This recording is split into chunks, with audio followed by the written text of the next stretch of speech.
Hello, I'm Reed McDougall from the McPherson Museum, and I'm here to share with you a piece of our own local history. Behind me stands a Carnegie library built in 1906 and completed in 1907. And at the time, one of two our town could boast, the latter being finished in 1916.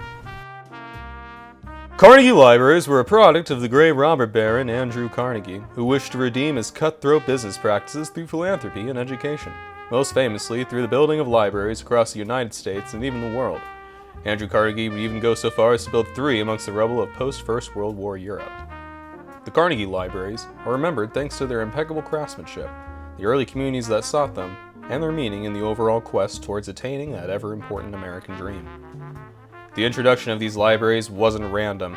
Through the sheer will alone of Professor Fahnestock, the McPherson College head of the commercial department at the time, and one of the most noteworthy faculty members in our school's history. S.B. Fahnestock would negotiate the terms of the school's eligibility in receiving the $13,500 grant from the Carnegie Foundation. Soon thereafter, McPherson would hear that Andrew Carnegie had approved the desired funds for the library at McPherson College to begin construction on the campus immediately, on condition that the community would fund and care for the building in return for the steel magnate's goodwill investment toward them. The library's cornerstone was laid in 1906, and the rest of the building would be finished swiftly by the next year on September 10, 1907. The town had gathered that day for light refreshments and a dedication by the president of the University of Kansas, William L. Burdick, in honor of the college's acquisition.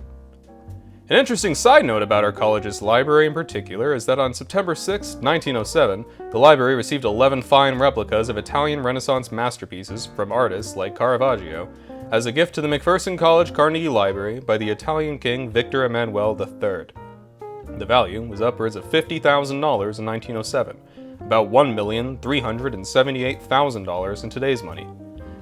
In its early life, the library was run by students. McPherson College's Carnegie Library would not see its first librarian, Miss Margaret Walters, until 1920. The college library would receive an anonymous $2,000 gift, about $25,000 today, to aid in acquiring books and paying utilities.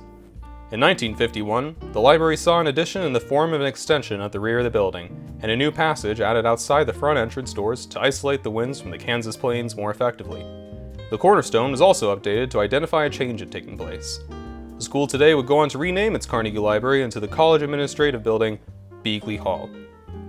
The college's Carnegie Library still stands as a testament towards the continuing value of education that the city of McPherson places on its citizens, and as a testament toward our ancestors' own wills.